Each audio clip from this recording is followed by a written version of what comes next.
people's lives are busy and, in some ways difficult. I didn't expect that I'd be knocking on the door or talking to passers-by and everyone would be telling me how much they love nature. It's been incredibly affirming for my love for humanity and for hope for the future.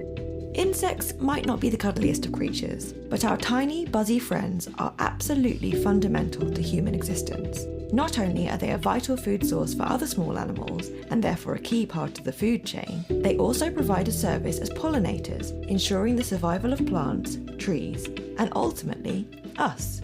This is All Nature from the Carbon Copy podcast. Episode 4, Positively Buzzing. I'm going to be honest, this episode came about in a fairly haphazard way. Brad and I knew we wanted to make something about pollinators, but we needed to find a story to tell that demonstrated a really sizable impact in this area. Brad was doing a bit of research and sent me a link to some information about the West of England Combined Authority. Protecting and conserving nature is a key priority for the Combined Authority, which covers a large patch encompassing Bath and North East Somerset, Bristol and South Gloucestershire, and part of their strategy includes the aim to be the bee and pollinator capital of the UK and to increase wildlife by 30% by 2030. Bee and pollinator capital of the UK?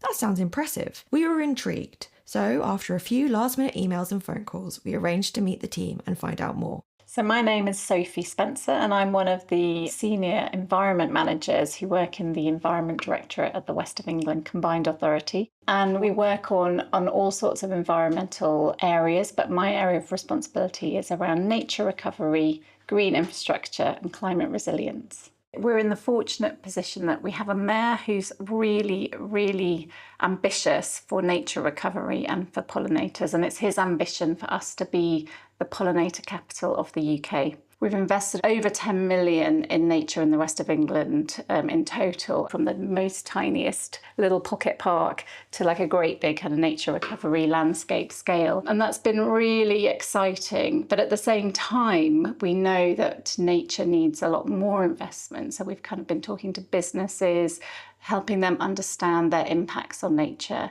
and to drive more investment into the West of England so we can achieve our ambitions. We can't do it on our own. It's about us working together. At Carbon Copy, we love collaborative working, and this programme, which encompasses small community organisations, businesses and local authorities, is right up our street. We're going to meet some of those supported organisations soon, but first I wanted to hear from Sophie what the Combined Authority was offering those who wanted to get involved. So we're doing two things. Be Bold Awards is about how we're shining a sort of spotlight on what's happening in the region already. And part of that is that we offer them a little video that we make, so that helps them promote what they're doing. Often they're quite small community groups. They don't necessarily have the resources to kind of shout about what they're doing. And we launched a community pollinator fund a couple of years ago. We used an independent panel to help us assess who we should give money to. And so we have funded more than 65 projects, and they're sort of making improvements in nature across around 200 different sites in the West of England. So that's brilliant. So we're really helping to join up, to reconnect nature, to kind of get it more resilient, more connected. But also really importantly, all those projects have got an element where people are being engaged. Over 5,000 people have been directly engaged, but also people who are kind of indirectly benefiting from those. There's a really wide spectrum of different organisations who've received a Be Bold award and who've been supported by the Pollinator Fund. We wanted to speak to some of them to understand what they're working on and why this ambitious region-wide programme is important to them. My name's Katrina Kelly. I'm Head of Community Engagement at the University of Bath and co-director of Co-Forest, which is a tree planting charity. And the project that we have been working on is planting acres of natural woodland, native woodland in Almondsbury between the Bath and Bristol interchange. Co-Forest was one of the organisations to win a Be Bold award in 2023. Like many people, I suspect, a forest is not necessarily the kind of habitat I associate with bees and other pollinators. I asked Katrina more about this. So we both manage the land for pollinators. So at the moment the trees are about 50 centimetres tall, because people think when you're planting a forest, of a forest, but it's a large field full of saplings, and so there's still a lot of grass growth, and so we allow that to happen. It provides quite good protection for the trees in terms of keeping the moisture in, but also provides habitat for pollinators.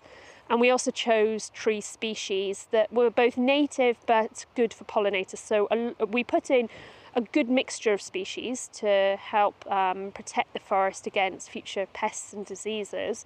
But we also tried to make sure we had species in there, fruit species, nut species, where the blossom on the trees supports pollinators.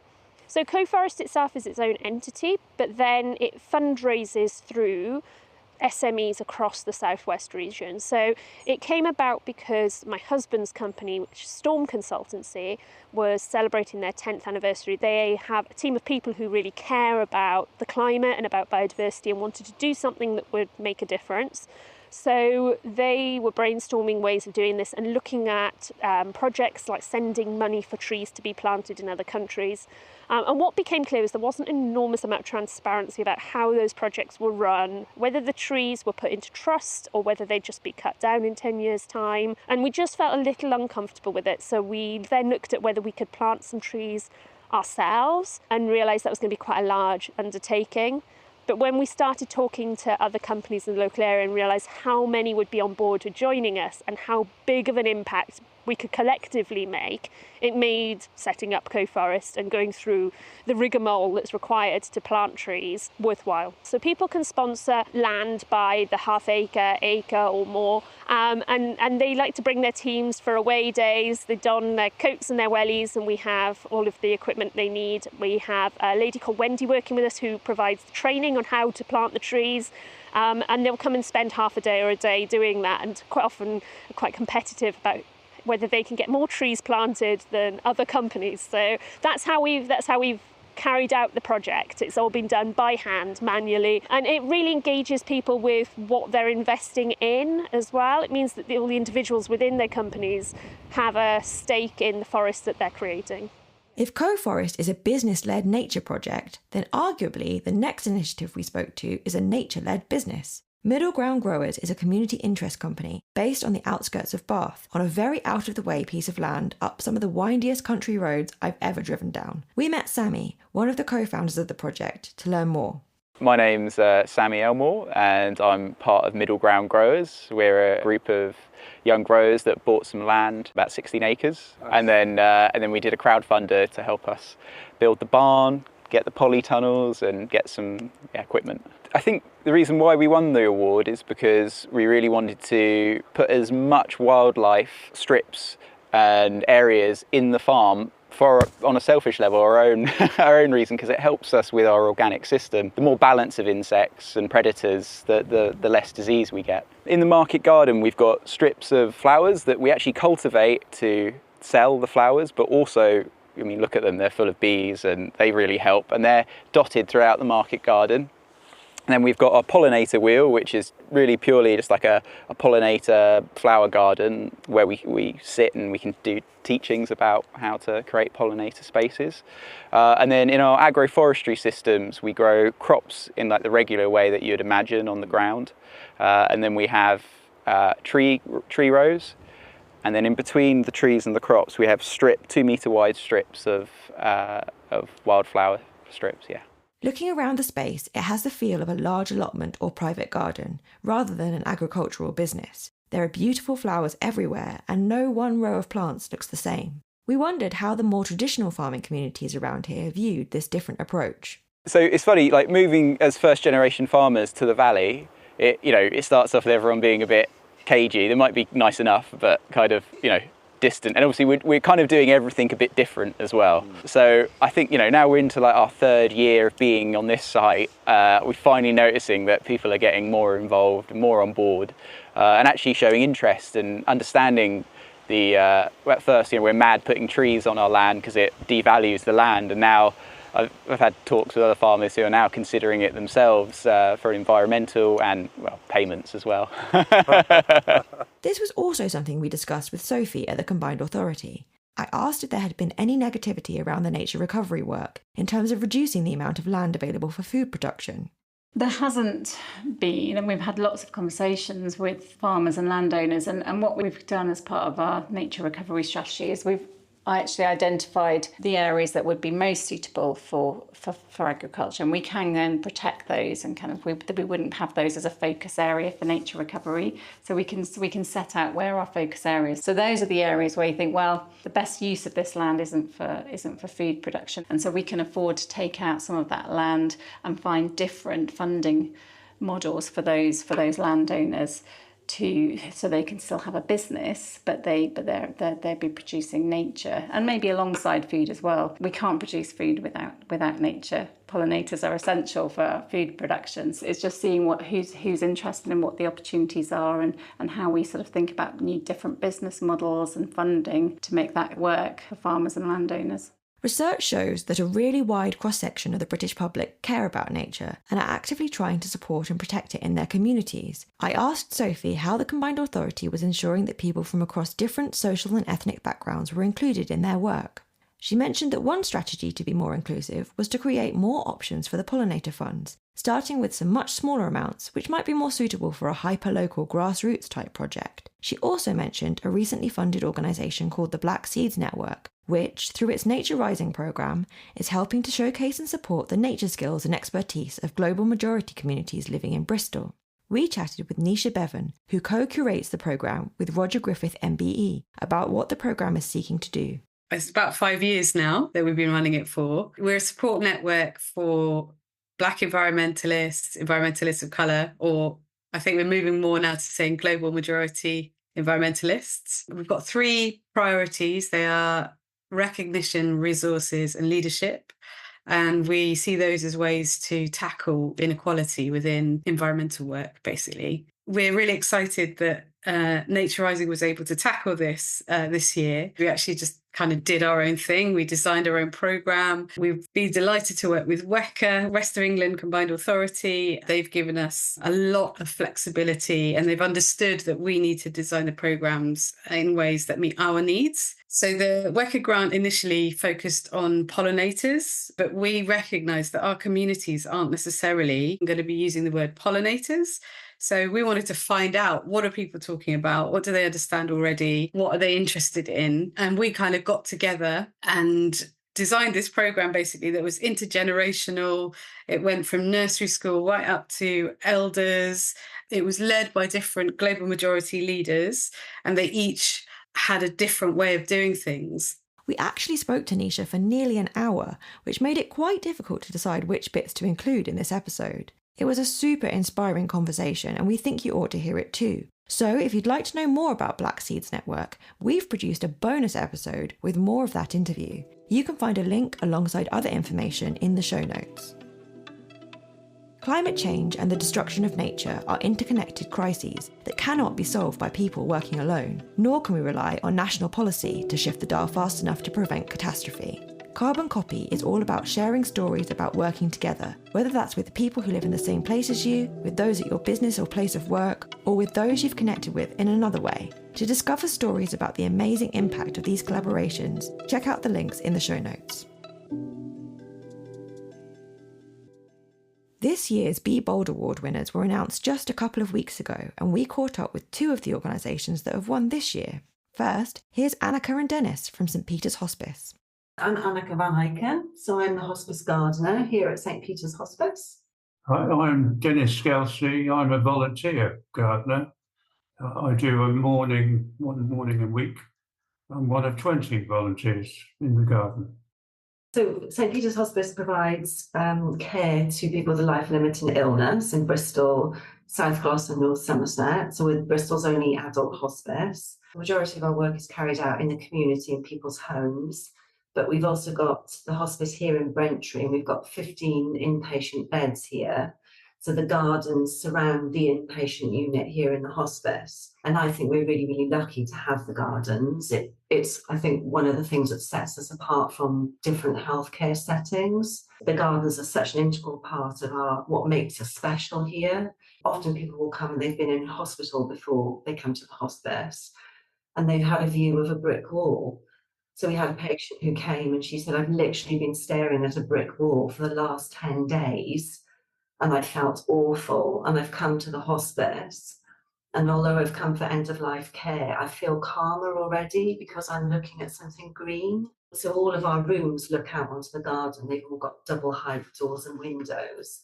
So you don't have to rely on pictures. You can literally look at a changing landscape all the time, and it's so important for people. And I think it provides a sort of calm, tranquil environment that's really helpful for our patients to look out on.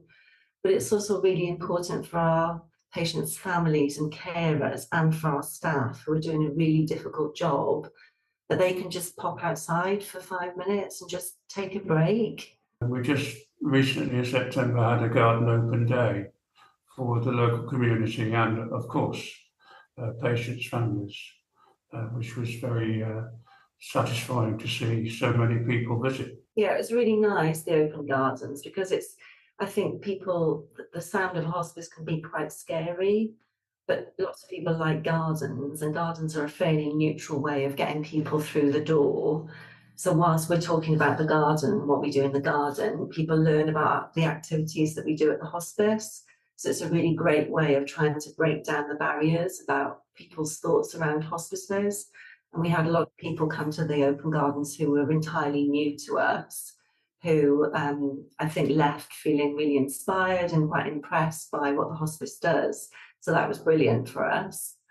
And as Den says, the day services patients, they come to the hospice, they do courses. So we do things like arts and crafts or creative writing. And we started a gardening group this year for them, which has been just lovely. I've really enjoyed being part of that. It's clear that the garden is integral to so many different activities and services offered by the hospice, and I can certainly see why it's been recognised in this year's awards. I asked Annika what made her apply and how the award might impact their work going forward. Well, I think we applied for the Be Bold Awards because we are trying to do a lot for pollinators and nature here. We don't use any chemicals here, and as you know, I think gardening for nature takes a little bit longer sometimes. You know, if you want to weed somewhere and you spray it with glyphosate, then that's done very quickly. But if you want to hand weed that, it's a much longer task. I think it's a much more mindful activity, and it's much nicer to do it that way. But it does take longer and there's more work involved. And I just wanted, it would be nice for some recognition of all of the hard work of our volunteers. As Den said, we've got 20 people, 20 volunteers who come week in, week out, sunshine, rain, covered in mud. They're here with a smile on their faces and they work tirelessly. It would be great recognition for our volunteer team, I think, and it would show that not only does it take longer sometimes for nature-based gardening, but the rewards are there. The reasons that you do it are that it benefits you massively. You know, we've seen an increase in pollinators this year. The garden's been buzzing with the flowers that we've chosen for our cut flower patch. We've got a resident green woodpecker that appears on the lawn. We've got foxes. You know, it's just lovely to see. It's a much nicer way to garden. And I think it's also nice to try to encourage other people to do it. The team at St Peter's are doing such brilliant work. If you feel inspired to learn more, do check out the show notes for more information. Another of this year's winners is Really Wild Lockleaze, a community project based in North Bristol. Here's Eleanor, who leads the initiative, explaining more.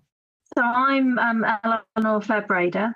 I work for Lockleaze Neighbourhood Trust, and we're a sort of local neighbourhood charity that supports Lockleaze residents to make positive change in the community and for themselves. The project that I work on is focused entirely on nature, really. So Lockleaze is a post-war housing estate from the kind of 50s and 60s, and it's actually built at a time maybe less of a housing crisis. There was lots of space put in with the housing, so that's why we've got so many housing greens and verges and that sort of thing. Really Wild Lockleaze came out of the Community Climate Action Plan that we made in 2020 with residents. But what really shone out of ours was that people in Lockleaze really care about nature, and they have we've got lots of green space that people really value. There's lots of house building going on in Lockleaze, so people were concerned what would happen to those kind of wild or semi-wild spaces. It seemed a great opportunity to basically develop we're like a demonstrator project. Our aim is really to support the residents to do what they can for nature and to be a shining example of what an urban community can do for nature. So both in people's gardens, but also significantly, Lockleaze has 66 acres of housing greens and verges, lots of wide verges and bits by roads that are green. We've been putting in wildflower patches. We've been putting in wildlife hedges, so sort of native hedges that have lots of berries and blossom. We've been planting more fruit trees because that's what the residents want, and fruit bushes, herb beds, this sort of thing, and just adding lots of different little niches for wildlife to be able to exploit on the greens and to help create a kind of patchwork for nature across Lockleaze. We're involving lots of people who wouldn't normally get involved in work for nature because it's outside their door. They come out, they get involved and they meet their neighbours, and we set up a little WhatsApp group around each street, and it's sort of helping with community cohesion, getting people getting to know each other as well. So there's lots of other benefits, which is really nice. I asked Eleanor what prompted her and her team to apply for a Be Bold award and what difference this could make to the organisation and the area. The really nice thing is that actually it was pointed out to us by a master's student, Javier. Shout out to Javier. So we applied and really excited to hear that we've won. It'll hopefully really raise the profile of the project, not just, it will hopefully help us with getting future funding and that sort of thing, but also with other communities across Bristol and across the country, because we really want other communities to be doing this kind of work. Cities are really important for nature. It's not just the countryside. We can actually do a lot. And also there's so many benefits for a city to be full of abundant wildlife. It makes it a much happier place to live. The biggest thing actually is, I'm passionate about nature. I always have been. That's why I applied for this job. But like I say, Lockleaze has lots of challenges. People's lives are busy and, in some ways difficult. And I didn't expect that I'd be knocking on the door or talking to passers-by and everyone would be telling me how much they love nature. It's been incredibly affirming for my my love for humanity and for hope for the future. People really care about nature. It's really part of being human, and it's been really inspirational to me to kind of be in a place where people are constantly telling me about there was one lady the other day who stopped and talked to us about something else while we were working, but she said, I was doing a building project in my garden and I stopped it because there was a bumblebee nest and it's really important to look after the bees. So I just put it off until the nest was no longer being used. And I just was like, people were doing little bits all over the place. And so my message to other communities would be basically go for it, because there's so many benefits from doing work like this. And so don't hold back, just go for it. Learning about these pollinator-friendly projects in the West of England has been such a positive, uplifting experience. The West of England Combined Authority's ambition to be the UK's pollinator capital seems to be in good hands. And these initiatives are just a tiny snapshot of all the hard work going on in this area. 18 organisations have received a Be Bold award since 2022, and many more have received money from the Pollinator Fund. It's reassuring to know that people, regardless of background, really do care about nature and are actively taking action to protect it. Many thanks to all the guests we spoke to for this episode, and to Francis at the West of England Combined Authority, who helped us set up all the conversations. The Carbon Copy podcast is written and presented by me, Isabel Sparrow. The producer and editor is Bradley Ingham. If you've enjoyed this episode, remember to subscribe to hear new ones as soon as they land, and do share with anyone who you think might like it too. We're taking a short break from the pod now, but we'll be back with a new series in 2025, so keep your ears out for that. Until then, thanks for listening and goodbye.